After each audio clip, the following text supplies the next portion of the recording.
simple tips para kakamping lang po tayo. Ito po yung mga common na ginagamit po sa camping. Unang-una po yung tent natin.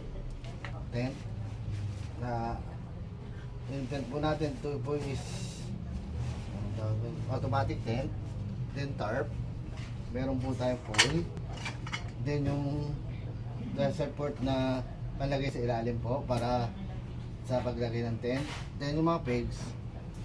Then yung kama, unan. Ito po yung tagisa kami ng wifi ko na upuan.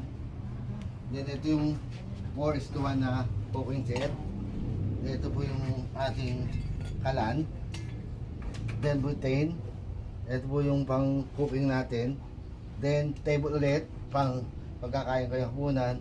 Then yung pang ihaw po natin nandun. Meron din bumili tayo ng rack para paglalagyan ng mga gamit. Yan po lang po ang simpleng pang